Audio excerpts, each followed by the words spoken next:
Monumental. Vivimos en un mundo en constante cambio que usted merece entender, porque es imposible interpretar la realidad que vivimos sin conocer cada uno de sus colores. Porque muchos son los tonos de la actualidad. Presentamos Matices. Una producción de Noticias Monumental.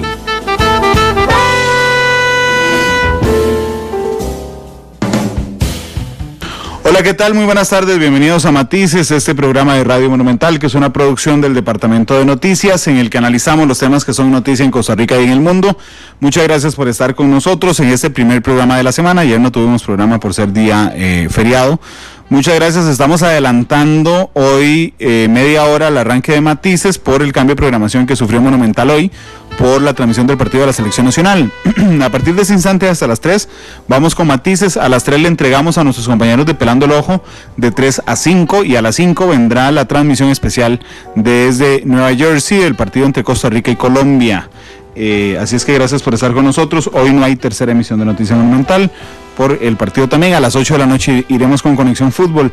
Les recuerdo todas las plataformas en las que pueden acompañarnos. Estamos en vivo en radio 93.5 en FM, estamos en vivo en internet monumental.co.cr, estamos en CR Móvil, que es nuestra aplicación celular. Estamos además en Facebook Live de Noticias Monumental, ya llevamos 15 segundos, hay 50, 60 personas con nosotros ya. Estamos en Twitter en @monumentalcr. Este programa lo pueden observar esta noche a partir de las 8 en Canal 2 y lo pueden volver a escuchar a las 9:30 de la noche a través de Monumental, la radio de Costa Rica. Hoy vamos a hablar del de la nueva terminal de contenedores de Moín, de APM Terminals. Su gerente está con nosotros, Don Kenneth Wo. Ahora sí, ya lo aprendí bien.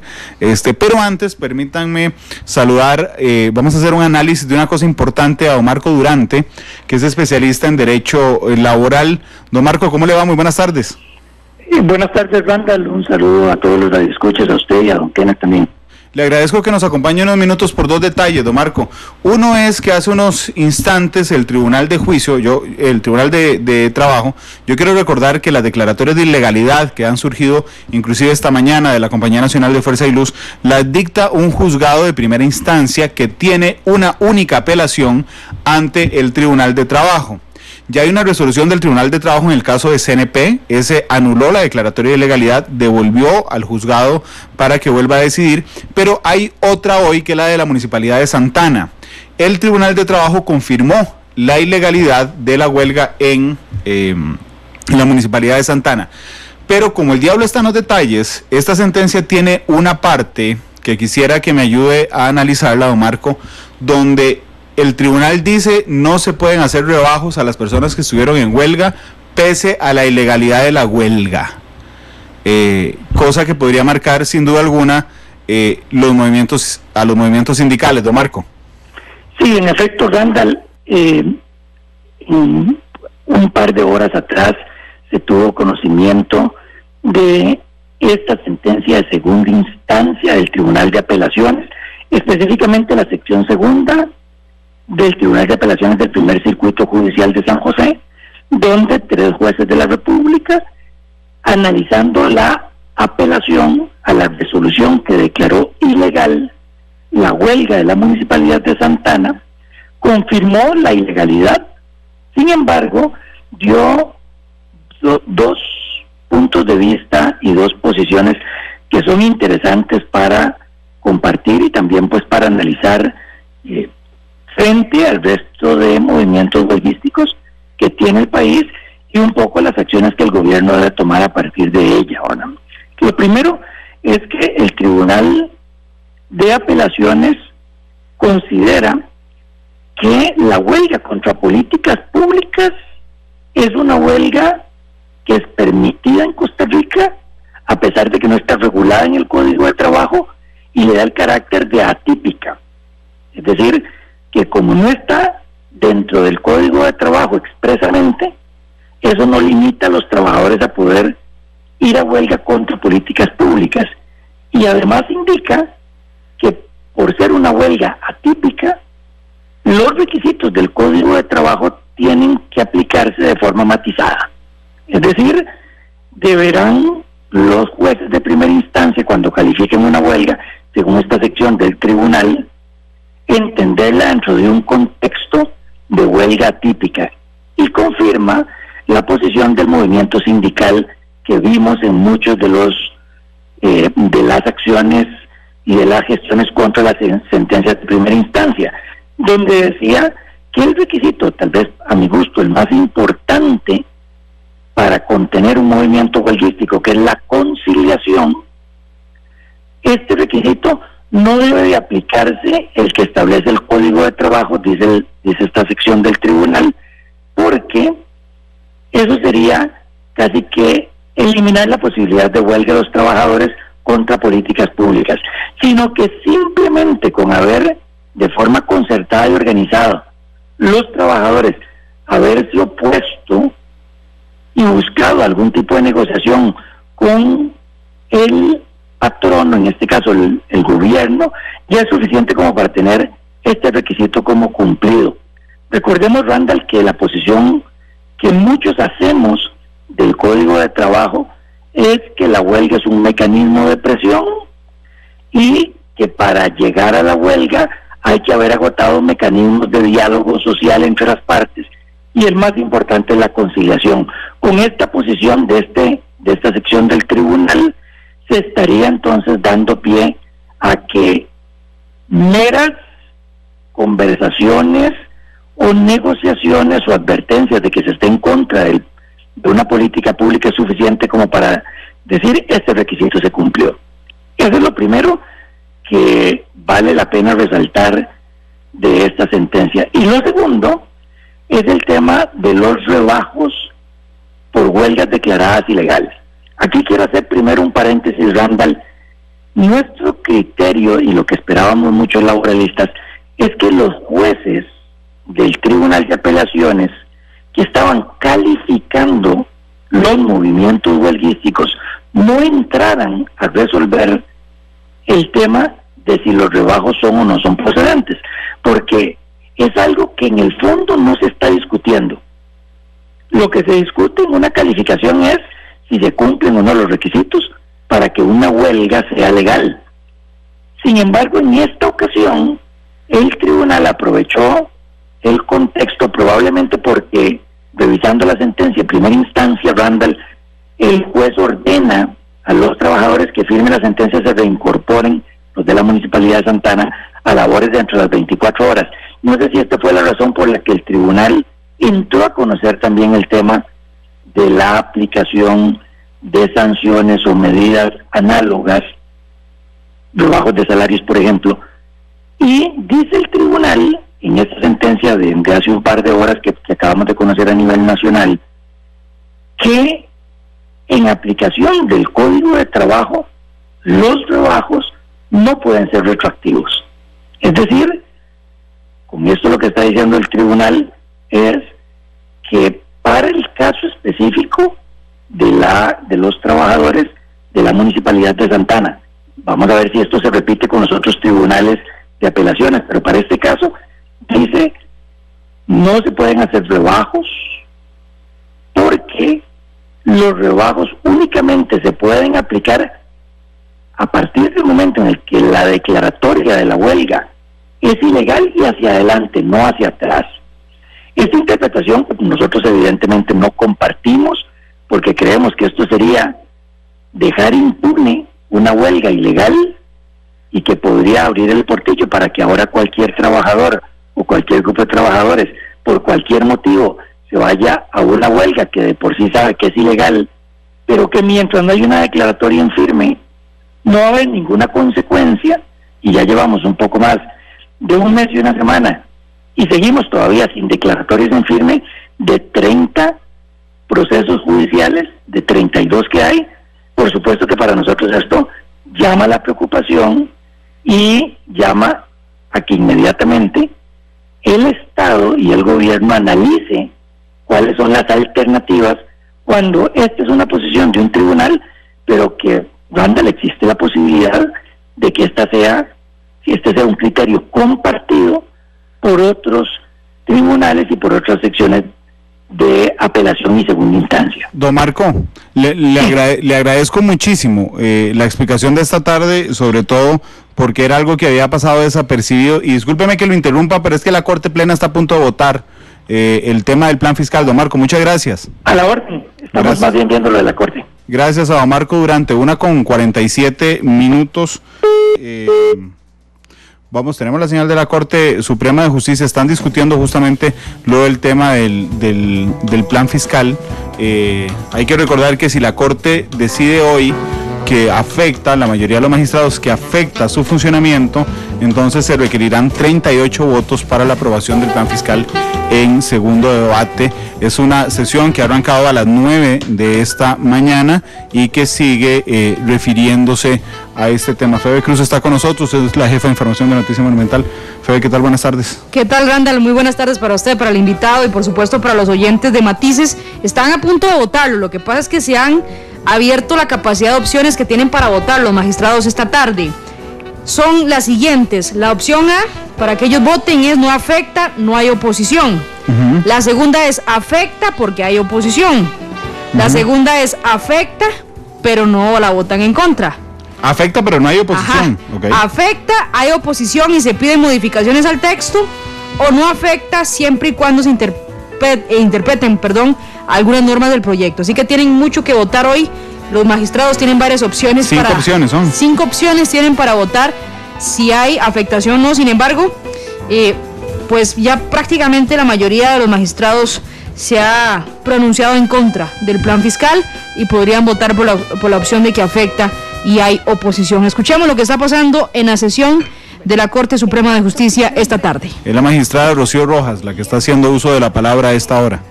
Que no involucra el núcleo duro de la evaluación, que no involucra el núcleo duro de las posibilidades que por la vía reglamentaria tiene el Poder Judicial como órgano supremo. Esto es muy usual para efectos de sentencias y de acciones de inconstitucionalidad. La Sala ha dicho, no es inconstitucional el artículo en tanto se interprete.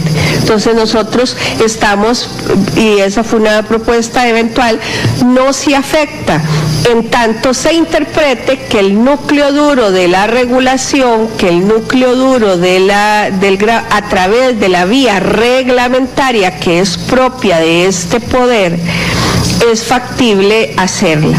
Entonces yo creo que, si don Román me permite, podríamos completarla así para una posible, para ir degradando opciones, porque con todas esas probablemente, y votando 15, no vamos a llegar a votación.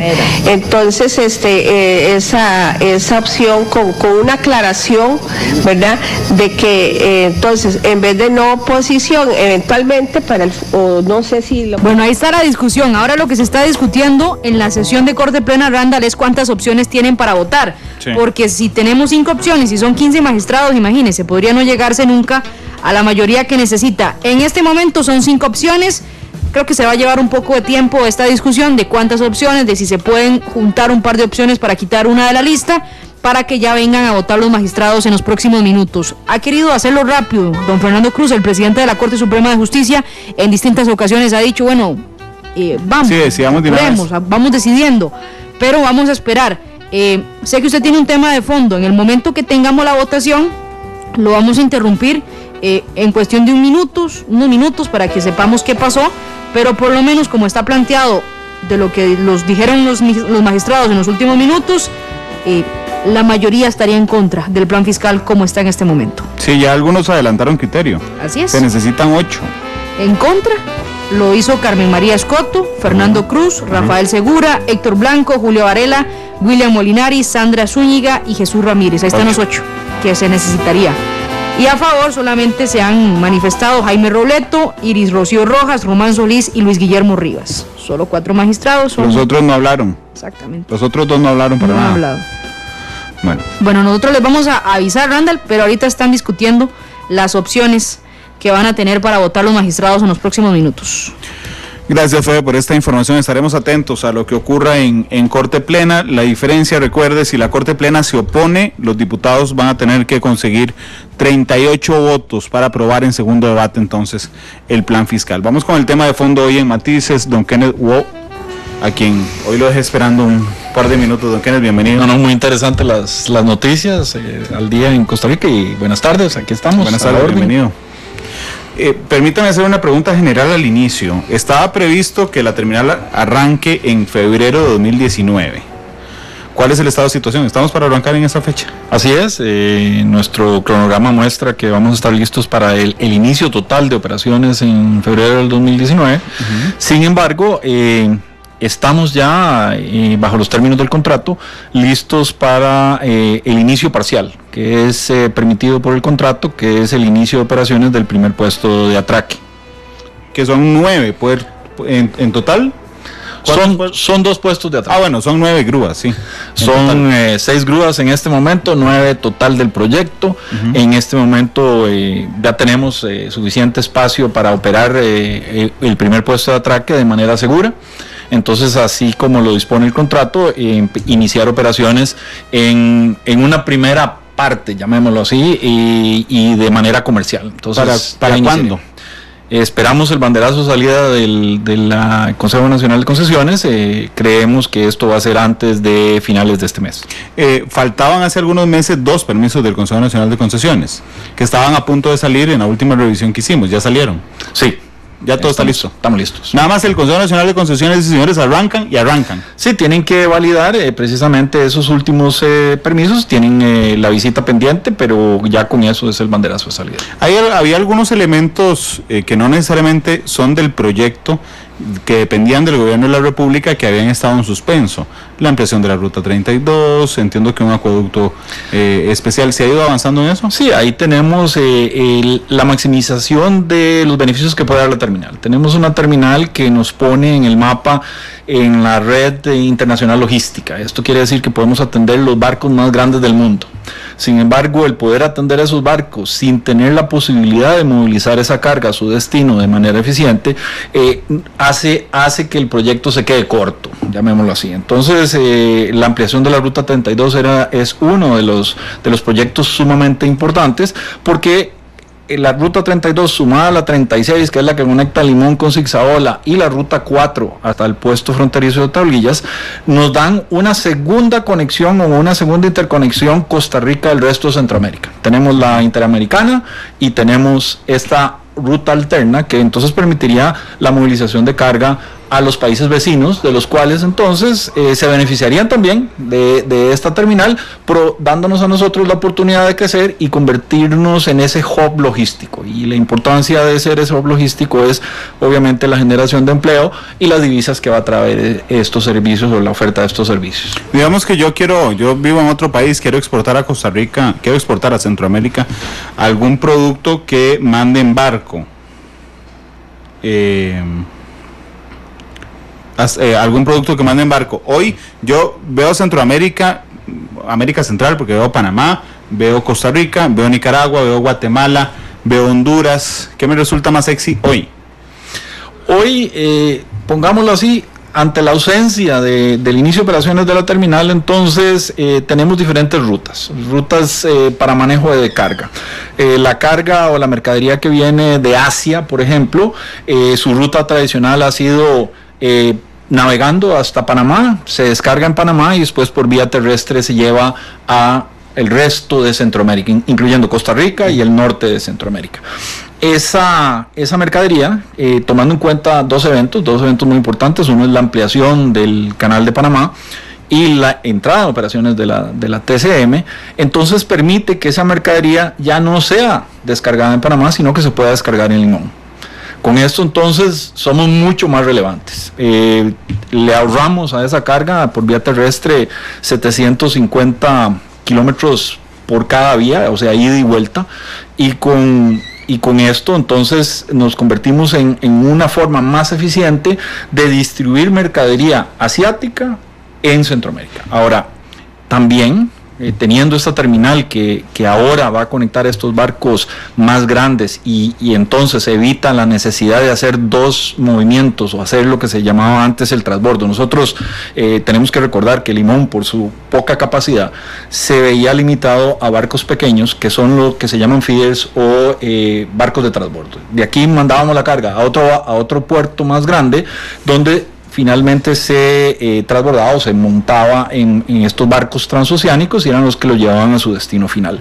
Eso es una logística más ineficiente, una logística más cara. En el momento que estos barcos de mayor tamaño pueden atracar en Limón, entonces evitamos ese segundo paso, y con esto entonces habilitamos traer a Centroamérica mercadería no solamente de Asia, sino también de Europa, de diferentes destinos, que vengan aquí y de aquí entonces sean redistribuidos a los diferentes países. Entonces usted me decía, yo soy una persona que vive en otro país, en Asia, quiero mandar mercadería para Centroamérica. Una vez que inicie la terminal, va a ser más sexy, como usted lo dijo, más sexy traer la mercadería, descargarla en Limón y de aquí llevarla a otros lados. Ahora sí. Don Kenneth, perdón que lo interrumpa, es que justamente en este momento están votando y entonces queremos registrar cómo están votando en este instante. Vamos a la señal de la Corte para escuchar a los magistrados. Y hay oposición siempre y cuando no se elimine lo referente a los puntos que se indicaron. Esa es la votación que tiene mayoría.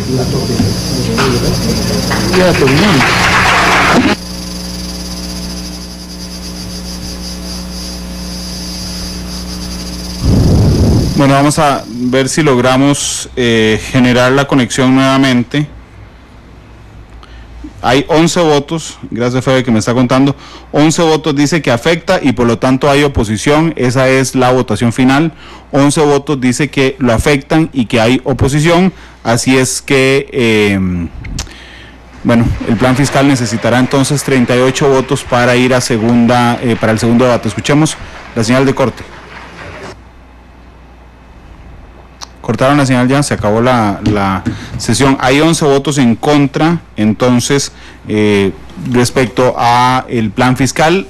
Vamos a ver, no es en contra del plan fiscal, lo que dicen 11 magistrados es que se necesitan entonces, o que afecta el funcionamiento y la independencia del Poder Judicial el plan fiscal, y que por lo tanto, si los diputados quieren separarse del criterio de la Corte, van a requerir 38 votos para aprobar en segundo debate. Los 11 votos dice afecta y están pidiendo modificaciones al texto. Esas modificaciones tendrán que hacerse, tendrán que ir a la Corte a consulta para determinar entonces si la Corte está de acuerdo en el proyecto y que se pueda aprobar con 29 votos. Solo un voto fue por no afecta, no hay oposición. Un voto porque afecta y no hay oposición, 11 afecta y hay oposiciones y se piden modificaciones al texto, y 3 no afecta siempre y cuando se interpreten algunas normas del proyecto. Así es que así está el detalle, aunque discúlpeme la interrupción, permítame ir a una pausa comercial, nos volvemos a acomodar entonces, porque ahora requerirá entonces hacer modificaciones al texto, una piedra más en el camino del Poder Ejecutivo en el tema del plan fiscal, y ahora se viene muy complejo para el gobierno porque se le abre un nuevo frente para negociar entonces estos casos. Hay mucha gente acusando a los magistrados de mantener sus pluses, hay un capítulo completo del plan fiscal que tiene que ver con los pluses. Los magistrados dicen que esos pluses, el recorte de esos pluses afecta directamente el funcionamiento y la independencia y los buenos salarios en el Poder Judicial, que esto afecta directamente la calidad de la justicia, y están pidiendo justamente cambios en esos textos. Son las 2:00 p.m. Les contaba, hoy el tema de fondo es APM Terminal. Sin embargo, en medio del programa, la Corte Plena acaba de decidir que el plan fiscal sí afecta la estructura y la independencia del Poder Judicial y que se requieren modificaciones al texto fiscal que se va a aprobar. Ahorita regresamos al tema de fondo, mientras tanto vamos a escuchar reacciones de lo que se está generando. Esto ha sido realmente importantísimo, es una piedra en el zapato más para el Poder Ejecutivo en el problema más grave que afecta al país en este instante. Febe. Bueno, Randall, buenas tardes nuevamente.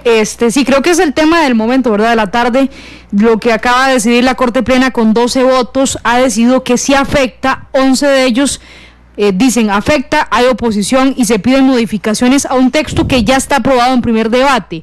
¿Esto qué hace? Que sea muchísimo más complicado para los diputados ahora darle un segundo debate y que quede completamente aprobado, porque van a necesitar 38 votos y se aprobó en primer debate con 35 votos. Van a tener entonces ellos que ir y negociar con otros 3 diputados para que quede blindado ante el Poder Judicial. Ahora también... ante la Corte. Habrá que esperar lo que decía la Sala Cuarta. Porque la Sala Constitucional también tiene que aclarar si hubo o no vicios de procedimiento en el trámite del proyecto, que en caso de determinarse obligaría a que el texto regrese entonces también a primer debate. Se nubla, para decirlo de alguna manera, el camino del plan fiscal en el Congreso cuando ya estaba prácticamente preparado para un segundo debate.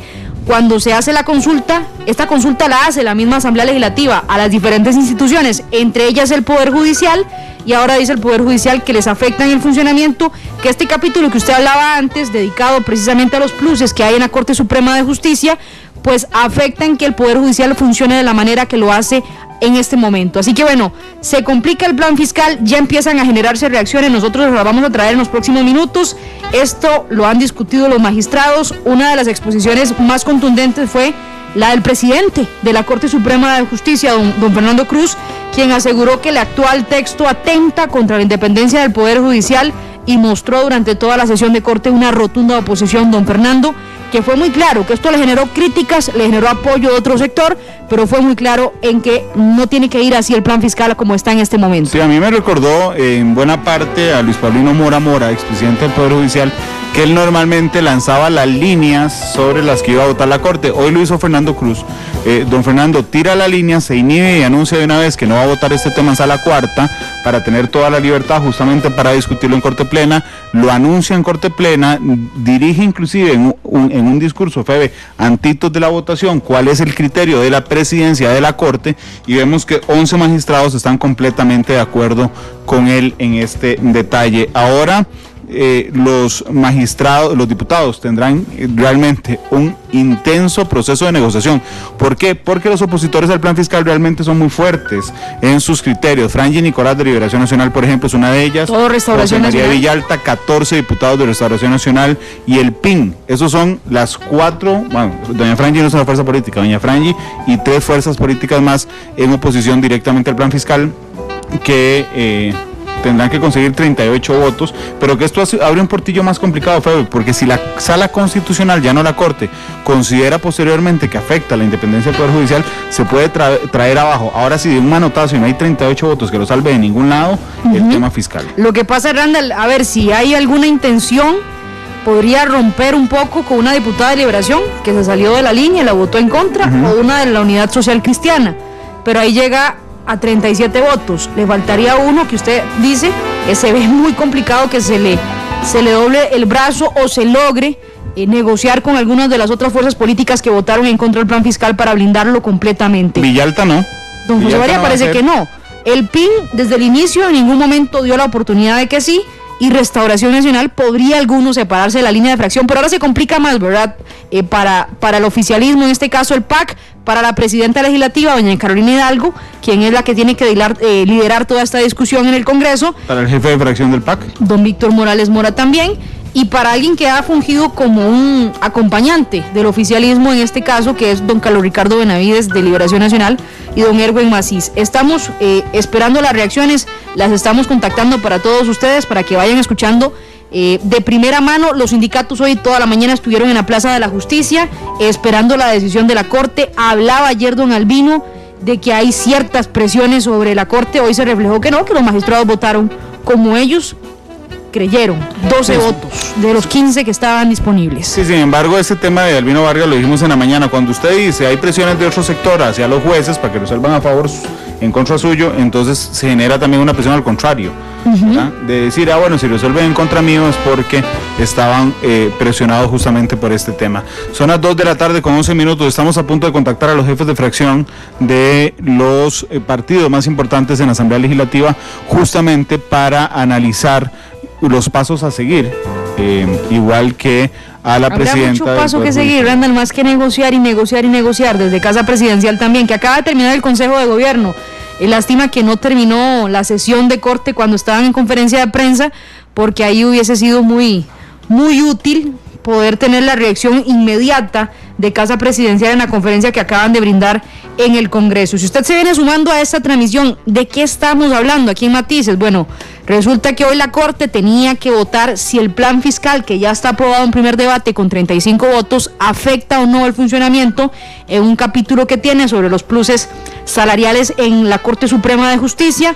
Hoy los magistrados, 12 de los 15 que estaban habilitados para votar, dijeron que sí afecta, que hay oposición y mandaron un mensaje contundente a los diputados más bien, que tienen que cambiar el plan fiscal. Y qué difícil cambiarlo a esta altura, Randall, cuando ya está aprobado en primer debate. Bueno, pero es que cambiar el texto no se puede. Eso es lo que quisiéramos conversar con los jefes de fracción. ¿Se podría reformar el texto, volverlo a mandar a consulta a la Corte y aprobarlo entonces con 29 votos? Esa es la gran interrogante que hay. O si los diputados deciden pasarle por encima, digamos, al criterio de la Corte Plena, y eso requeriría entonces el voto de 38 magistrados de 38 diputados, en la Asamblea Legislativa. Tamaña sorpresa se dieron hoy igual los jefes de fracción y los diputados en la Asamblea Legislativa, y supongo que también en Casa Presidencial están corriendo.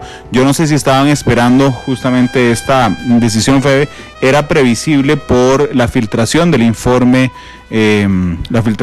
jurídico que se había dado el fin de semana de lo que opinaba la dirección jurídica, valga la redundancia, del Poder Judicial. Que decía el PAC desde el inicio, ¿no? Igual nosotros queremos amarrar los 38 votos independientemente de lo que definiera hoy la Corte. Bueno, ahora van a tener que hacerlo con muchísima más razón, porque ya han tomado una decisión los magistrados. Vamos con las reacciones, don Randall. Don Erwin Macís es el jefe de fracción del Partido Unidad Social Cristiana. Don Erwin, muy buenas tardes. Su fracción votó a favor del plan fiscal. ¿Qué le parece esta decisión de los magistrados? Don Erwin, buenas tardes. Buenas tardes, Randall, y a todos los que te siguen en ese programa. Bueno, vamos a ver, es lamentable, ¿verdad? Habría que empezar a revisar todos los argumentos técnicos existentes en esta resolución para poder tomar también cartas en el asunto. Yo diría que el país pasa por un momento en el cual requeriríamos de colaboración y un esfuerzo por parte de todos los poderes de la República. Pero no es el caso. Ahora tendrá que resolverlo la Sala Constitucional. Esperaríamos que también ellos valoren y sopesen la situación del país, y con eso poder tener las herramientas necesarias para poder continuar o para poder corregir el plan en lo que se requiera. Don Erwin, ¿hay posibilidad de que se modifique el texto? Sí, siempre lo hay. De hecho, hay varias tesis, digamos, en función de lo que pueda seguir al respecto. Pues hay una tesis que habla de esperar que resuelve la Sala Constitucional y posiblemente, si ve elementos inconstitucionales, se caerían, por llamarlo ese no es el término, pero ponerlo en ese término mal empleado, pues se caería la parte inconstitucional. Eso es una tesis, digamos, que se está viendo, es decir, que aún así se apruebe y que se vaya a resolver de camino. La otra es poder abrir plenario la comisión y poder resolver lo que corresponda resolver. Y una tercera es abrir nuevamente la posibilidad de que la comisión lo vea, resuelva y empezar nuevamente a primer debate, así como retrotraerlo a comisión.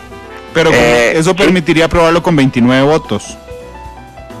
Bueno, lo que pasa es que si se cambiarían la parte que digamos transgrede la institucionalidad de la Corte, entonces no sería necesario poder con 29 votos exactamente. Las salidas, justamente la salida más sencilla, don Erwin, en ese instante es que los diputados sobrepasen el criterio de la Corte con 38, pero ¿usted ve sencillo lograr 38 diputados? No es sencillo. Cada uno se ha manifestado ya en este primer debate. Cada uno ha presentado mociones, han sido muy enfáticos en sus puntos de vista, ¿verdad? No es imposible, pues ahí 14 votos de Restauración, por ejemplo, que ellos se mantienen en un bloque como fracción, pero bueno, hay 14 votos, ¿verdad? Ahí también hay 2 compañeras del PLN que votaron contra, una de la agrupación nuestra, uno del Republicano y 3 del PIN, es decir, mucha gente con la que se pueda mantener conversaciones existen todavía, pero cada uno de ellos ya ha sido enfático en algunos puntos de que lo llevaron a la conclusión de votar en contra. No es imposible, pero no es fácil. Bueno, gracias, don Erwin, jefe de fracción del Partido Unidad Social Cristiana, uno de los que con los que no será fácil seguramente negociar. Sí. Nos acompaña a esta hora también. Don Walter Muñoz, el jefe de fracción del Partido de Integración Nacional, el PIN, que el PIN desde un inicio, Randall, le ha dicho que no al plan fiscal y por eso dice usted que sería difícil, ¿verdad?, negociar con el PIN alguno de los votos que les haría falta para completar los 38. Don Walter, muy buenas tardes, bienvenido a Matices. Una reacción a lo inmediato de lo que les ha parecido la decisión de la Corte hace unos minutos. Muy buenas tardes. Sí, buenas tardes, un saludo a todos los radioyentes. La Corte es consecuente con lo que ya había manifestado en el término de que desde el mes de junio, si usted revisa las actas de las 50 sesiones que tuvimos en la Comisión del Plan Fiscal, yo advertí el tema de la Corte Suprema de Justicia y ellos han hablado de que tiene que ver con la organización y con el funcionamiento de la Corte. Le advertimos a la Comisión que por favor hiciera la consulta, que hiciera la publicidad, no lo hizo. En plenario legislativo volvimos a advertir que teníamos que ir adelante con una consulta previa antes del primer debate, no se hizo. Y bueno, el hecho de que necesite 38 votos viene a plantear otra polémica que también hemos expresado. El 208 bis no puede tramitarse en un proyecto que necesita 38 votos. De manera que este proyecto no tiene en este momento, como lo hemos reiterado, pie ni cabeza. No basta un acuerdo político para los 38 votos, tiene procedimientos desde el punto de vista jurídicos con muchas anomalías, de conexidad, de publicidad y ahora de un número de votos que necesita, que dejaría fuera toda posibilidad de votación por la vía rápida. Un espacio para negociar con el PIN, los votos para el plan fiscal. Nosotros no podemos negociar nada en un procedimiento que es anómalo desde el punto de vista jurídico. El hecho de que la Corte diga que necesita 38 votos implica que el procedimiento del proyecto está malo. El proyecto no puede ser tramitado por la vía rápida si necesita 38 votos. Claro que nosotros hemos dicho que no al proyecto desde el inicio y votaríamos en contra un segundo debate protestando por la violación jurídica que tiene el mismo, porque ha sido el procedimiento el que se lo ha traído abajo desde el principio. Estamos de acuerdo en opinar sobre el tema del déficit fiscal, no del plan, pero lo que conviene al gobierno es ir preparando este proyecto, porque este proyecto, si lo tramitan bajo el término que la Corte ha manifestado, están incurriendo en una doble falta. Primero el número de votos y luego la forma de discutir por la vía rápida, que no es de recibo, y ya tenía otra anomalía. Los mismos diputados que presentaron un texto sustitutivo fueron los mismos que volvieron a presentar otro a nivel de la moción 700, lo cual vicia más el procedimiento de este proyecto. Entonces, nosotros no podemos negociar de ninguna manera, aunque estamos en contra del proyecto, por la vía de la ilegalidad, que es lo que tiene este procedimiento. Muchas gracias, don Walter Muñoz, es el jefe de fracción del PIN. Ahí no hay opción. Es que no hay opción, dice que incluso harían protesta los diputados cuando se le dé el segundo debate, porque daña todo el procedimiento para ellos, lo que acaba de decir la Corte Suprema de Justicia. Ahí se acaban las posibilidades, ¿verdad, Randall? Yo creo que insistimos y se ha conversado por lo menos con diputados en los últimos días. Las opciones para llegar a esos votos es el voto de liberación, que se escapó de la línea de fracción, el voto de la unidad, pero faltaría uno más, que ahí parece que no se podría negociar, porque Restauración ha dicho que no, y el PIN también ha dicho que no, y José María Villalta desde un inicio ha dicho que no también. Eso es el panorama, lo complicado que está en este momento para el oficialismo y para el gobierno lograr esos 38 votos. De hecho, Febe, yo le decía esta mañana lo difícil que era hoy ser magistrado, ¿verdad? Porque si ellos votaban como votaron, iban a tener esa reacción de la gente, la que están teniendo en redes sociales hasta ahora, en el sentido de que lo que hicieron fue proteger sus privilegios. Esa iba a ser la reacción de la gente innegablemente, porque de lo que estaban en contra justamente es del capítulo Vamos a ver, lo que les parece que afecta a la estructura del Poder Judicial es el capítulo justamente de pluses salariales o de empleo público. Bueno, y alguien que había advertido todo este procedimiento también y que parece que va a ser muy difícil sumar ese voto es el único diputado del Frente Amplio, don José María Villalta. Que nos acompaña a esta hora en vivo. Don José María, ¿cómo le va? Muy buenas tardes.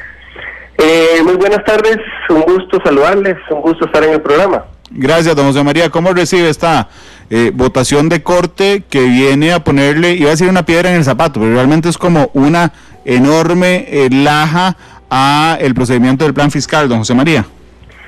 Bueno, la verdad es que no es nada nuevo, no me sorprende lo más mínimo, era algo que ya habíamos anunciado y advertido. Lo que yo lamento es que los promotores del proyecto pues hayan sido tan tercos en insistir en votar el proyecto en primer debate sin hacer esta consulta formal a la Corte durante las varias ocasiones en que lo propusimos. Pues obviamente es preocupante porque a pesar de que yo estaba en contra de ese proyecto así como está, estoy consciente de que se necesita una solución a la crisis fiscal y creo que ahora no va a ser suficiente con conseguir 38 votos porque el artículo 208 bis del reglamento de la Asamblea Legislativa establece que los proyectos que requieren 38 votos para ser aprobados no se pueden tramitar por la vía rápida por la que se ha tramitado este proyecto. Lo que le queda a la Asamblea es llegar a un acuerdo político que permita modificar el proyecto, corregir los puntos que han sido señalados o advertidos por la Corte. Ojalá que se pueda generar un diálogo para revisar otros temas del proyecto, de manera que se pueda votar sin esos puntos que impedirían aplicarle la vía rápida. Muchas gracias, don José María, por su reacción, que bueno, prácticamente es atrasar a nada el plan fiscal, don José María. Sí, efectivamente. Es devolverlo a cero. Esto obliga a la Asamblea a volver para atrás, a retroceder en el trámite, y pensando en que esto podía ocurrir, es que le planteamos en varias ocasiones que se hiciera la consulta a la Corte antes de haberlo votado en primer debate. Hubiera sido lógicamente mucho más fácil corregirlo en ese momento, y ahora por correr mucho pues estamos en esta situación.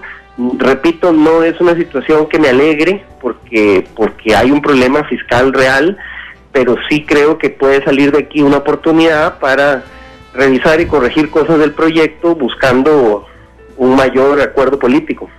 Muchas gracias, don José María Villalta, el diputado del Frente Amplio, que nos acompañaba esta tarde también con su reacción. Bueno, y es que hay reacciones de los diferentes partidos, que es la que hemos traído a ustedes. Ahora también Restauración Nacional. Don Eduardo Cruxer nos acompaña en línea telefónica.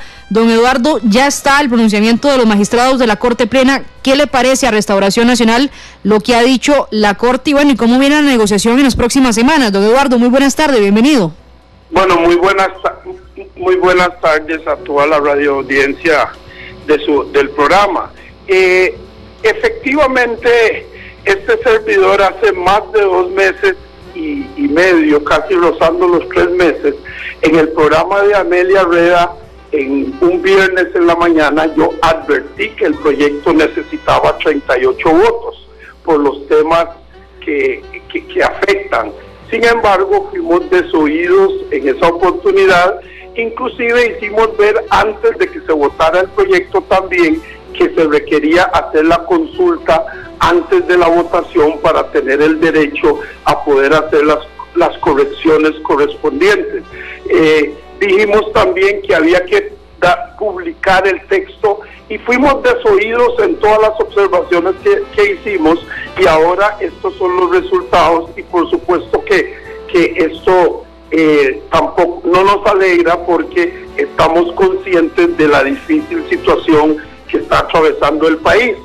Y lo grave de todo esto es que el 208 bis no permite la tramitación de ningún proyecto que ocupe 38 votos, lo que quiere decir que con esto este proyecto está siendo literalmente enterrado si nos atenemos a lo estrictamente jurídico, de tal manera que yo vengo proponiendo que lo que debemos hacer es buscar consensuar con todas las fracciones rápidamente un proyecto fiscal nuevo,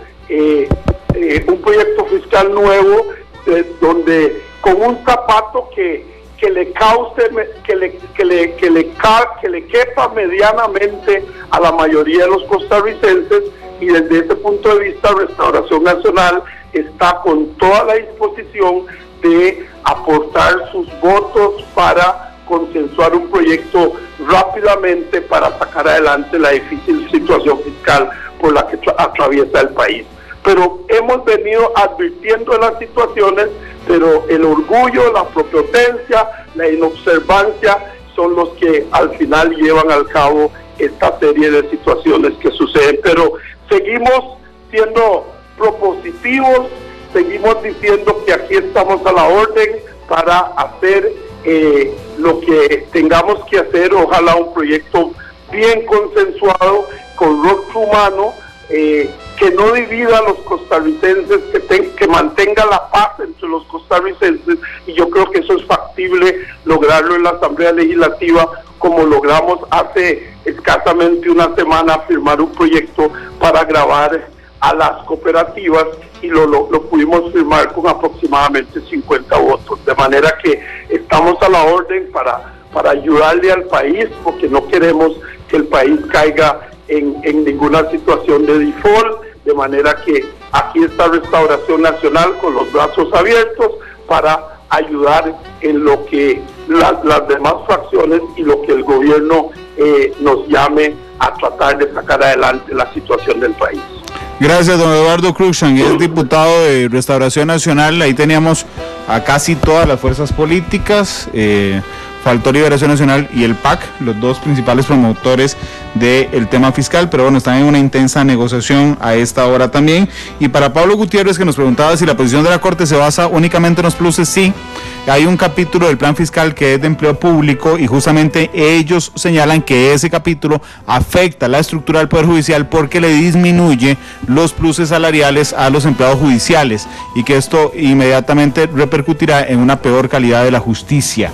Ese es el tema en particular. La gente que nos está preguntando, Liberación y el PAC, los estamos contactando, no es que no los hemos intentado contactar, los sindicatos están reunidos en este momento con el ministro de Educación Pública también, los sindicatos de educación, por eso se hace un poco complicado también contactarlos a ellos luego de esta decisión de la Corte Plena, que les hemos llevado reacciones en vivo, Randall, y si usted apenas se viene sumando, ¿qué decidió la Corte Plena? Bueno, decidió decirles a los diputados, necesitan 38 votos, lo habían votado con 35, las otras fracciones parecen muy difícil de convencer. Hay afectación, según ellos, al Poder Judicial, según los magistrados de la Corte Plena, y deben hacerse modificaciones al texto. Pero bueno, ya logramos una voz más sumada a esta mesa. Así es, don Gilberto Cascante, presidente de ANDE, nos acompaña esta tarde ya finalmente para escuchar las reacciones de las personas que tienen que ver con el tema fiscal. Don Gilberto, muy buenas tardes. Como sabrá, la Corte Plena determinó hace unos minutos que el plan fiscal afecta la estructura del Poder Judicial y por lo tanto se oponen al plan, lo que prácticamente echa para atrás la aprobación en primer debate del plan fiscal. Así como está, don Gilberto, ¿me podría dar por favor su reacción? Bueno, para la Asociación Nacional de Educadores y Educadoras es muy importante esta resolución porque nos deja muy claro que el procedimiento que se ha venido utilizando para el proyecto del plan fiscal 20.580 estaba equivocado. Además, sí va a requerir de los 38 votos, como se ha venido hablando y se ha venido diciendo. Y ahí tendremos nosotros que específicamente seguir trabajando y seguir luchando para que este proyecto no se convierta en ley de la República. Gracias, don Gilberto Cascante, que es presidente de ANDE, por estos minutos. Siempre es muy concreto, don Gilberto. Muchísimas gracias. Gracias, don Gilberto. Hasta luego. Bueno, Randall, ahí están las reacciones que les hemos llevado. Pronto en nuestra página web, más reacciones, www.monumental.co.cr. Ha decidido la Corte Plena que el plan fiscal a cómo está les afecta, se oponen mientras no se le hagan cambios. Esto significa prácticamente devolverlo luego de todo el camino que se había recorrido para aprobarlo en primer debate.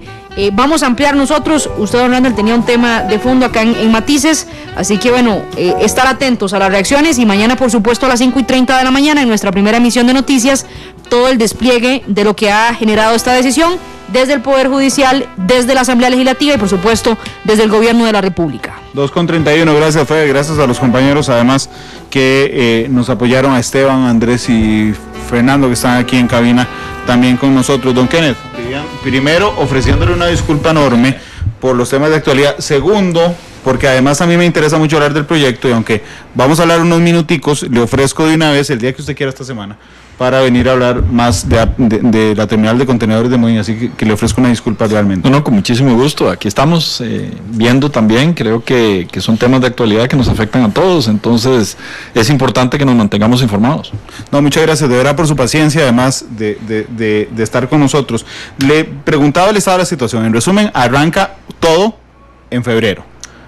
Así es, estamos listos para arrancar en febrero del 2019 con toda la operación de la terminal y esperamos que antes de finales de este mes operemos como lo determinan las condiciones del contrato, ese primer puesto de atraque, y ya empecemos a brindarle los beneficios que va a traer la terminal para Limón. Creo que es importante, y para Costa Rica como un todo. Se habla, además, había una parte de los críticos al proyecto que esto iba a afectar el empleo directamente. Sin embargo, yo le he leído varias declaraciones, don Kenneth, respecto a que se habla de una enorme cantidad más bien de generación de empleo producto de la terminal de contenedores. Así es, definitivamente la terminal abre esta posibilidad de convertirnos en un hub logístico, y esa oportunidad nos pone en el mapa como proveedores de servicios de distribución para Centroamérica. Entonces estamos viendo que lejos de ser la terminal algo que vaya a reducir el número de empleos, va a generar más oportunidades de trabajo. Es también, como hablábamos anteriormente así rapidito, es también en coordinación con esos proyectos que tiene que realizar el gobierno para que se le saque el mayor provecho posible.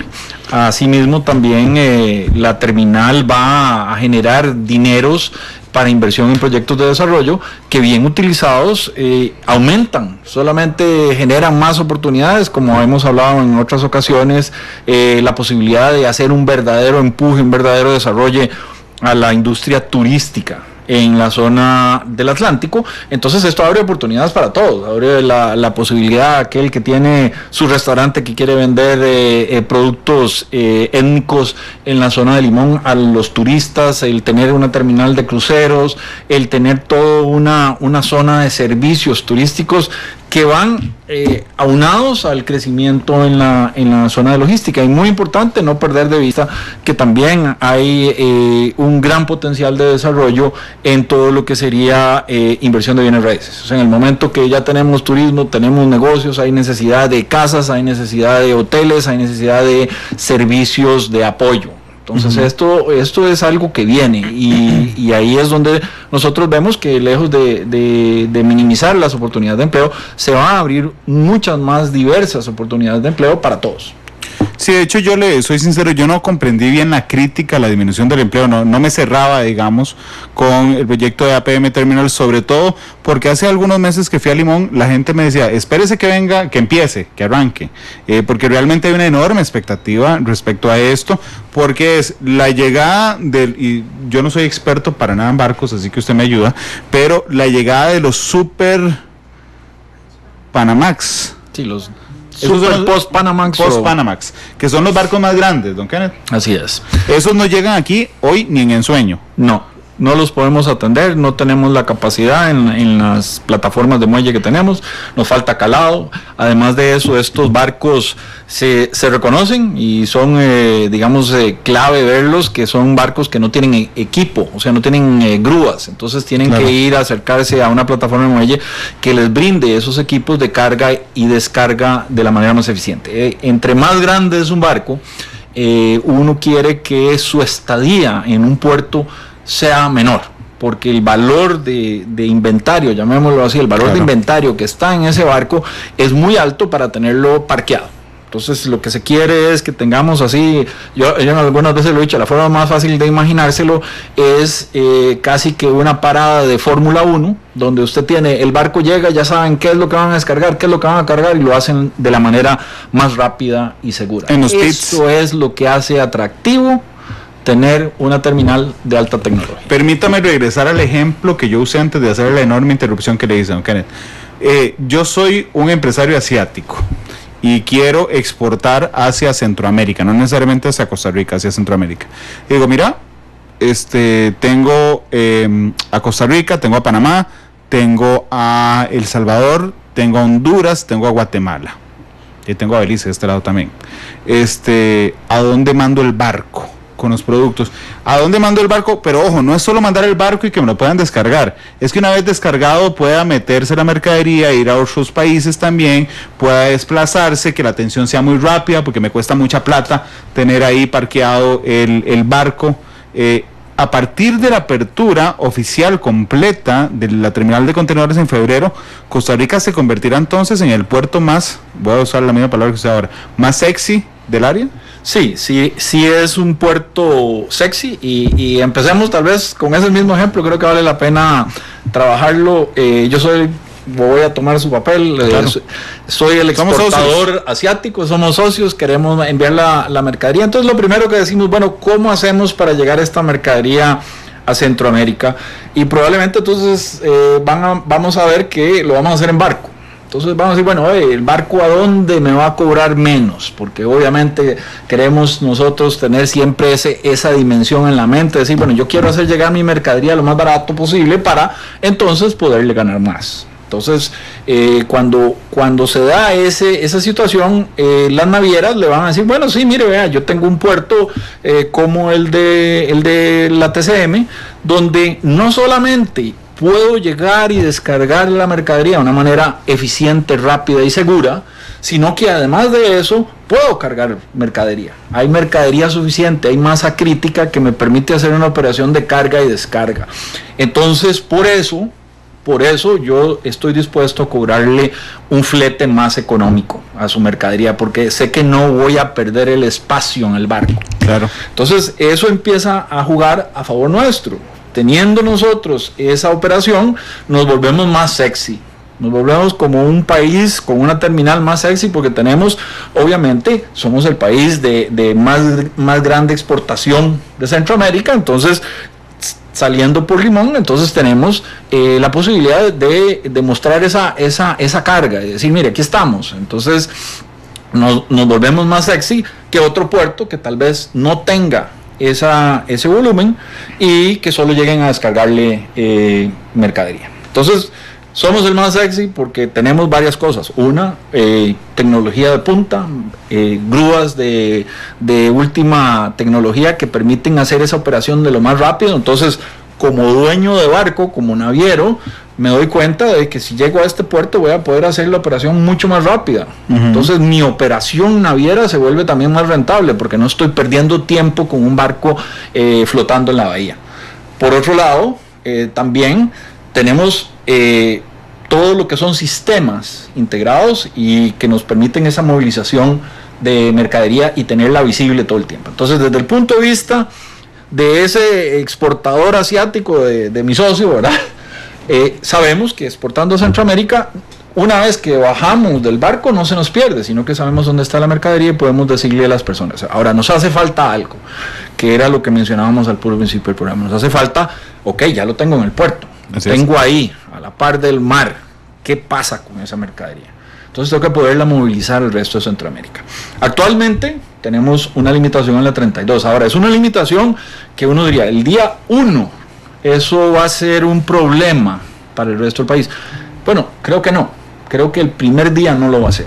Pero conforme nosotros empezamos a aparecer en el mapa y a convertirnos en ese puerto preferido de descarga, entonces vamos a ver mayor tránsito. Y ahí es donde es clave que el desarrollo de la expansión del proyecto de la Ruta 32 se dé en el menor tiempo posible. Ahí ese es como que el que hace clic. Obviamente hay otras cosas que creemos que son importantes. O sea, una cosa es tener un marco legal que nos permite importar y trabajar mercadería más para el consumo interno o para exportación manufacturada, a tener un tránsito de mercadería de una manera muy eficiente. O sea, en este caso hablando del modelo, por ejemplo, panameño de zona libre. Nosotros no tenemos un marco legal de esa flexibilidad. Entonces, obviamente vamos a tener que estudiar nuestro marco legal porque vamos a competir con Panamá. Entonces ahí tenemos que ser muy claros, es una competencia, es cómo vamos a ser más competitivos y eso requiere que nosotros también nos arrollemos las mangas, veamos dónde tenemos esas debilidades y podamos afinar los detalles. Y hablando de ser más competitivos, tengo entendido, si no me corrige, que la TCM va a operar casi va a triplicar, digamos, lo que la velocidad a la que se desembarca en ese momento en Habdeba. Eso es un tema cuantitativo, pero también es cualitativo, porque hay barcos, por supuesto, que no llegan a Habdeba, como son los muy grandes, pero efectivamente van a trabajar 6 grúas haciendo 6 descargas por hora.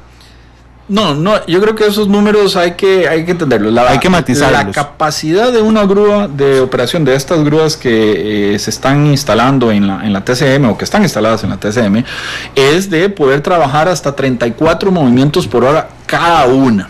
Uh-huh. Eso quiere decir que si trabajamos las 6 grúas estaríamos arriba de los 180 movimientos por hora de muelle. Entonces, eso es donde cambian los números. Ahora, ¿eso se logra el primer día? No, yo creo que es como estaríamos viendo la parada de pits. O sea, uno va a ir preparándose, va alineando los sistemas y conforme se vaya tomando la práctica de esto y tengamos esa movilización de salida de los contenedores de la terminal, vamos a ir recibiendo esos movimientos. Definitivamente el día de hoy hemos estado cumpliendo ya más de 90 días de estar en prácticas constantes de 24 horas con un barco de pruebas y hemos podido medir movimientos de hasta 20 movimientos por hora por grúa. Entonces, en este caso... 20 por hora por grúa. 20 por hora por grúa. Entonces, en cuestión de 6 grúas, si estuvieran operando todas al mismo tiempo, podríamos estar haciendo 120 movimientos. Esos son los números que a veces confunden un poco porque no es lo mismo en este momento comparar tal vez un barco pequeño que está anclado en el muelle de Moín, que usa su propio equipo, y que en este momento podrá estar haciendo entre 9 y 10 movimientos por hora ese equipo. Entonces, dependiendo de cuántas grúas tiene el barco, se empieza a ver limitado. Obviamente, también el diseño de la terminal, siendo una isla artificial con una dimensión hecha precisamente para poder manejar el buffer, llamémoslo así, de los movimientos rápidos de los barcos, entonces eso le cambia a usted la posibilidad de moverlos, comparando eso tal vez con lo que llaman en Limón hacer un carrusel, que viene tal vez de un predio que está a 5 kilómetros de la terminal, tratando de mantener ese sistema sincronizado. Entonces son cosas diferentes, pero definitivamente estamos haciendo estimaciones claras, donde nosotros sabemos que tal vez una parada para un barco hoy está durando entre 24 y 36 horas, y esa se va a poder hacer en no más de 10 horas en la terminal, en la TCM. Le agradezco mucho a Norval Calvo, el director de Operando el Ojo, que me regaló unos minutos para poder aprovechar un poquito más la entrevista. Norval, muchas gracias. Muchas gracias, don Norval. De aprovechar también con él.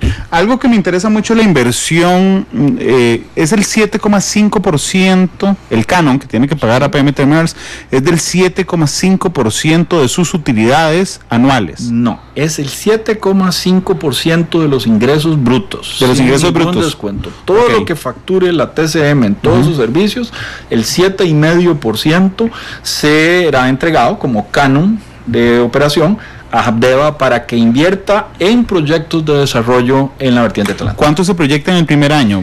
Escuché por ahí $20 millones, no estoy seguro. Con el catálogo de servicios aprobado, que ya nos permitió a nosotros hacer una estimación más precisa de cuánto iba a ser este monto, se estiman cerca de los 20 millones, o sea, 19,900, bueno, 20 millones de dólares. Eso en el primer año, y conforme vayamos movilizando y creciendo en operaciones, obviamente esos montos van a tender a subir.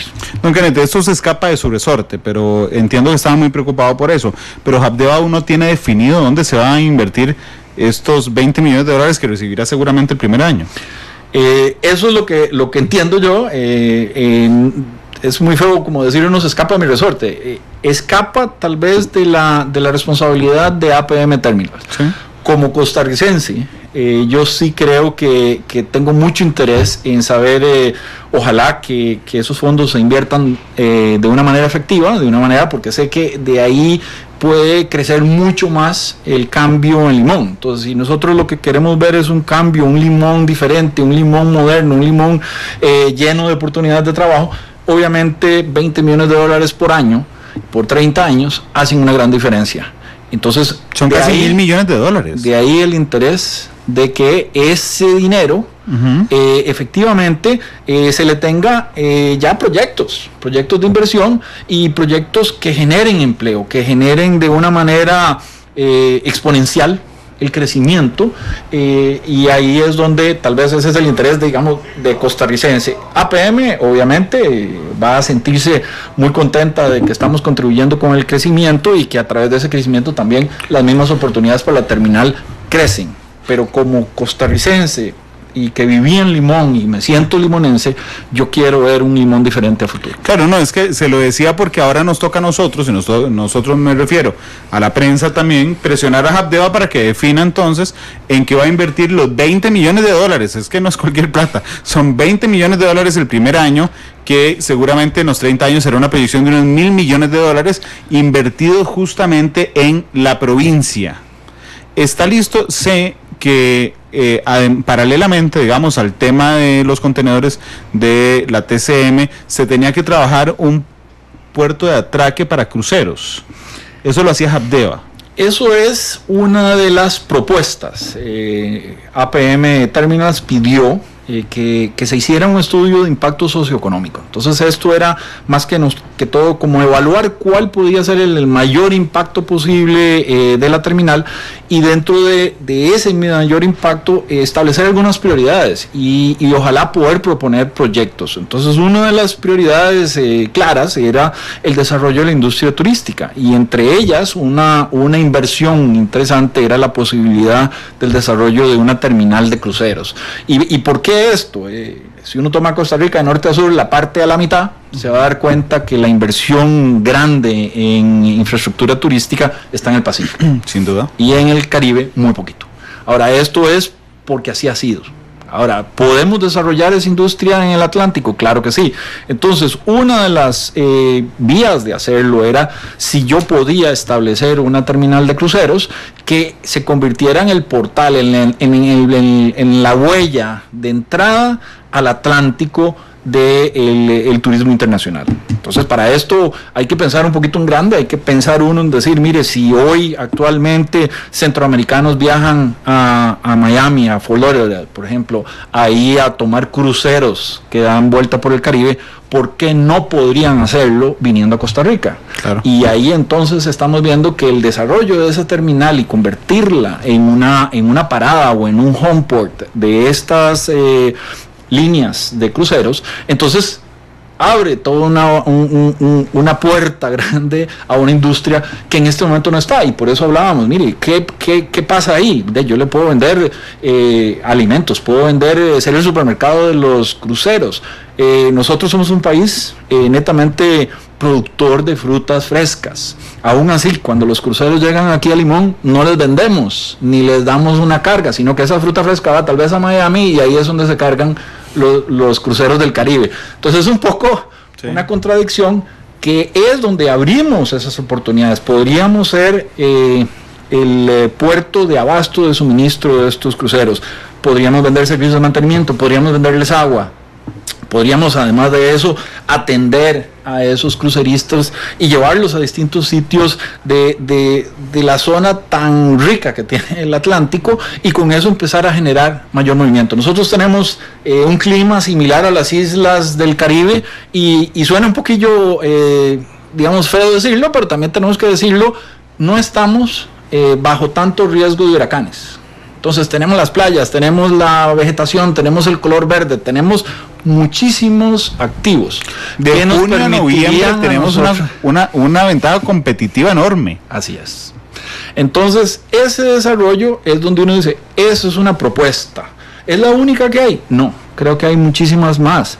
El desarrollo de una zona franca, o un principio zona libre, el desarrollo de otras actividades que se puedan realizar en Limón.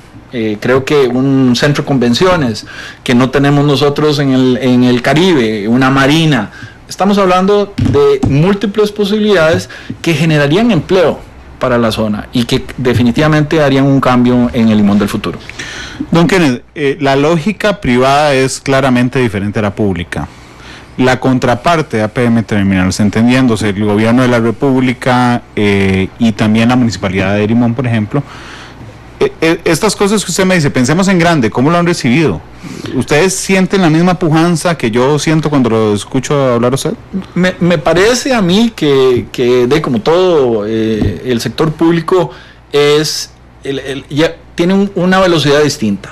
Uno tal vez se siente más urgido, quisiera ver resultados más rápidos, le da muchísimo estrés el no ver que se muevan, y definitivamente la política pública no se mueve en ese sentido. Ahora, creo que han aceptado las propuestas o el proyecto, han aceptado la visión, ahora tienen que encontrar la forma de llevar la ejecución de una manera correcta. Creo en estos momentos, o por lo menos la última información que tengo yo, es que están trabajando en el desarrollo de la zona económica especial para Limón.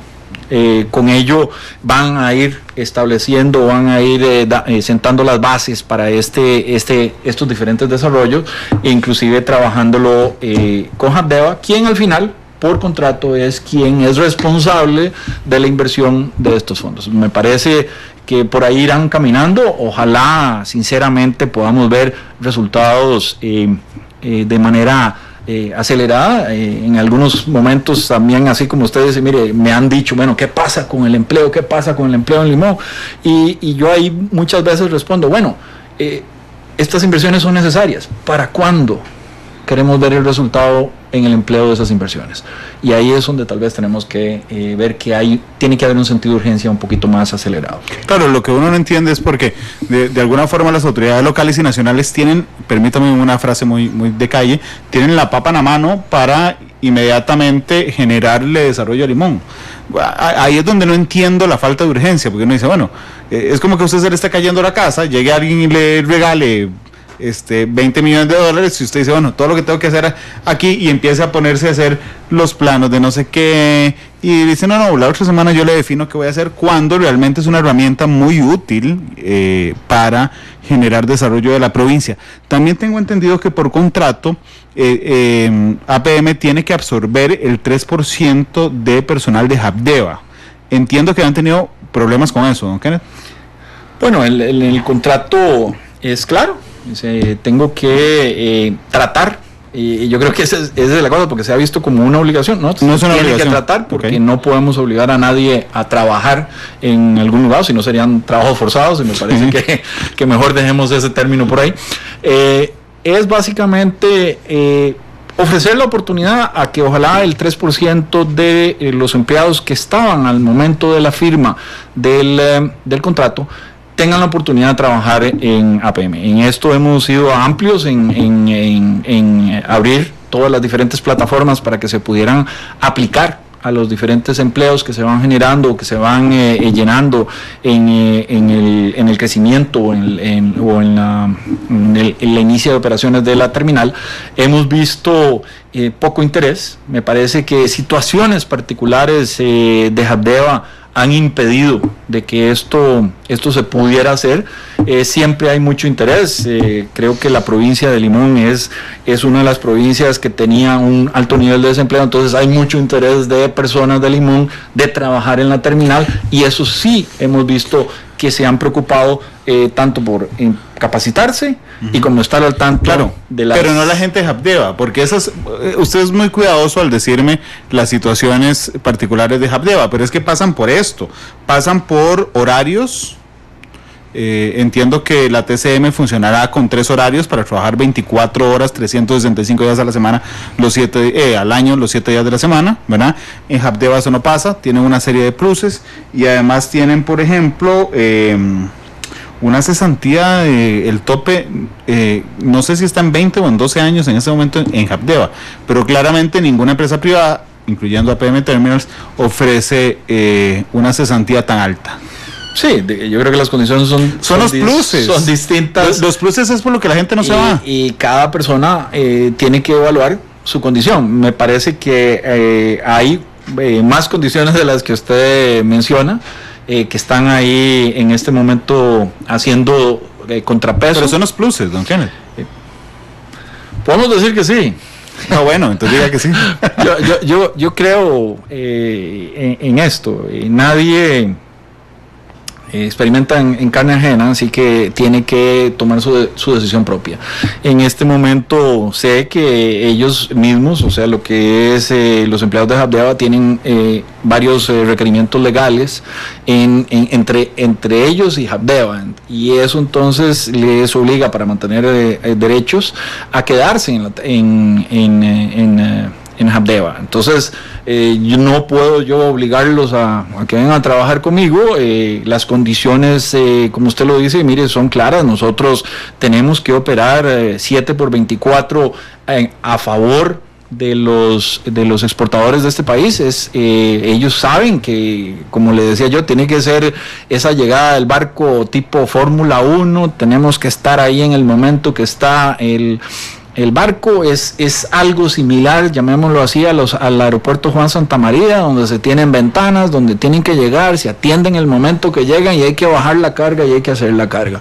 Esto nos obliga a estar preparados, a trabajar los 3 turnos, a tener nuestra gente bien capacitada para que puedan operarlo de una manera segura, porque no por el hecho de hacerlo rápido lo vamos a hacer de una manera insegura, lo tenemos que hacer de una manera segura, y con esto cumpliéndole con todos los requisitos y todos los requerimientos internacionales. Así que eso es la condición del puerto. Son diferentes. Yo siempre he dicho, mire, la condición del puerto de la TCM versus la condición del puerto de Moín son totalmente distintas. La forma de operar, los procedimientos, el proceso, la seguridad, cómo nosotros entendemos el proceso de atención de un barco es totalmente distinto. De ahí la necesidad siempre y constante de capacitación, en la cual nosotros hemos invertido ya en recursos, hemos invertido también en alianzas con el INA, para que tengan esos cursos de entrenamiento y los tengan disponibles para todo el mundo, libre a todo el mundo. No le preguntan a usted de dónde viene, sino que usted va a hacer su capacitación y tiene la licencia para trabajar en la terminal. Don Kenneth, 2 preguntas finales, agradeciéndole a Norval Calvo, que ya viene esperando el ojo, que nos regalaron unos minutos. Sergio Rodrigo Monge dice: Randall, consúltele por favor a don Kenneth por los costos que están ofreciendo para containers refrigerados. ¿Es verdad que hay una tarifa poco atractiva y que los exportadores de frutas no están a gusto por esa tarifa? En realidad son diferentes costos. Me parece que en varios foros donde hemos participado con exportadores y hemos logrado explicar el precio y qué incluye este precio en diferentes servicios, han quedado satisfechos. O sea, no lo ven como un costo incremental, más bien lo ven como la posibilidad de poder exportar más, y además de eso, de poder accesar o tener mejores tarifas de logística total, porque entonces es lo que hablamos. Recientemente lo vemos cuando hay buques que se quedan en la bahía. Estos buques entonces empiezan a cobrar una tarifa que se llama el demoraje, que es el tiempo que pierden de estar ahí, y eso entonces les eleva el costo total de logística. En el caso nuestro, al poder dar esos servicios de la manera más rápida, no hay demoraje, no hay tal costo. Entonces nosotros podemos estar en apariencia, al menos en la tarifa de cargar y descargar, parecer un poco más caros que lo que tienen actualmente, pero cuando ven toda su logística se dan cuenta de que son muchísimo más competitivos y esto les permite exportar mayor. Nunca, finalmente, un día sostenía aquí al director de la Policía Fiscal y antes a la ministra de Hacienda. Yo realmente me asusto, me parece un ridículo cuando decimos que no revisamos las cargas en los puertos actualmente. Entonces, el otro día que estaba aquí don Irving Malespín decía: ¿cuánta gente tiene revisando cargas en Limón? 4. Y yo, 4 equipos, no, 4 personas es lo que están revisando las cargas. No hay escáneres. El año pasado utilizaron los escáneres chinos en Habdeba, hicieron una prueba, metieron una persona dentro de un container con una granada de mano, con un fusil AK-47 y no salió nada en el escáner. ¿Qué hacemos para la seguridad de los containers que llegarán entonces que llegarán y saldrán de la TCM y ante el problema de narcotráfico también que tenemos en este instante. Bueno, definitivamente el uso de escáneres es la respuesta moderna al chequeo o a la inspección que se llama no invasiva de mercadería. La tecnología de los escáneres ha avanzado muchísimo, entonces le puedo decir que el escáner que tenemos hoy en día listo para operar mañana para la inspección de mercadería tiene la posibilidad de identificar claramente si está esa persona con su fusil y con su granada, pero más importante, lo hace de una manera casi imperceptible para el movimiento del tránsito de la carga, sino que la mercadería pasa por ahí. En este caso, en el caso nuestro, es un servicio que llamamos complementario, o sea, las diferentes autoridades deciden si quieren o no hacer. Es que cuando pregunté esto, alguien me dijo, en ningún puerto del mundo se revisan todos. Yo no tengo idea. Lo que se hace normalmente en un puerto, y esto es con aras de no interrumpir la movilización de carga, es que se hace un cuadro de riesgo, un análisis de riesgo. El análisis de riesgo es una tabla militar que básicamente le dice, mire, si usted tiene una alta probabilidad de que un montón de contenedores vayan pasando por ahí y sean contaminados con droga, entonces usted revisa un gran número de contenedores. Conforme usted vaya pasando contenedores y vea que no hay esa contaminación, entonces usted puede ir reduciendo, inclusive con factores selectivos. ¿Qué significa factores selectivos? Que entonces empiezo a analizar, por ejemplo, los documentos de embarque. Y entonces ciertas empresas que yo reconozco son empresas, digamos, serias y que tienen más atrás en la cadena de logística controles para evitar que se contamine la mercadería, entonces esos tienen un trato, digamos, preferencial, llamémoslo así, que se revisan menos, pero aquellas todas empresas que no tienen ese control los voy a escanear. Entonces es un manejo de riesgo. Ahora, en la oferta que se nos solicitó a nosotros, la oferta económica, en donde nosotros presentamos para obtener la concesión, se nos pidió que tuviéramos la capacidad de escanear el 100% de la mercadería que fuera saliendo o pasando por la terminal con destino a los Estados Unidos. Entonces, esa es la capacidad que tenemos en este momento. Sin embargo, hemos hecho todas las previstas de que si fuera necesario escanear toda la mercadería que pasa por la terminal exportada, que va en exportación, y además de eso, toda la mercadería que viene para importación, tendríamos la capacidad. Aquí es muy importante, es que tiene que haber una claridad. Hablaba yo precisamente con funcionarios de aduanas, en donde les decíamos nosotros, mire, si ustedes cambian la forma de operar, tomando en cuenta que desde el momento en que se toma el contenedor, las grúas leen los datos, es parte de la tecnología que se ha incorporado, hacen una comparación con los documentos de embarque y de antes de que esté casi que tocando la plataforma de muelle, están haciendo la introducción de esos datos al sistema de aduanas, que si eso se convierte en un procedimiento que se pasara toda esa mercadería por el escáner, entonces yo puedo identificar o hacer la inspección física solo en aquellos contenedores que me dan problema. Claro. En este momento, a través del sistema de rojo-verde, se está solicitando la inspección física en más del 25-26% de los contenedores. En ese caso podría reducirse a un 1% y con una entrega muchísimo más rápido de la mercadería del importador. Entonces, eso cambia, le sube la recaudación fiscal a aduanas, le reduce la posibilidad de subdeclaraciones o facturaciones y otras subs que andan por ahí, y con eso entonces nos convertimos en un sistema muchísimo más eficiente. Igual para el otro lado, si usted me dice, mire, ¿y qué va a pasar con lo que va a exportar? Bueno, si queremos escanear todo lo que va para afuera, con mucho gusto, y con eso también podemos tener ese control de evitar que mercadería sea contaminada. Don Kenneth, muchas gracias por venir. Con mucho gusto, don Randall, y aquí estamos a la orden cuando usted así tenga tiempo, con muchísimo gusto para compartir la información de la terminal. Muchas gracias, porque realmente es muy interesante, don Kenneth, y ojalá que todo salga como lo tienen planeado y que antes, de manera preliminar, o en febrero de manera completa, arranquemos de una vez con esto, que estoy seguro le cambiará la cara al limón completamente. Muchas gracias a todos y gracias, don Kenneth.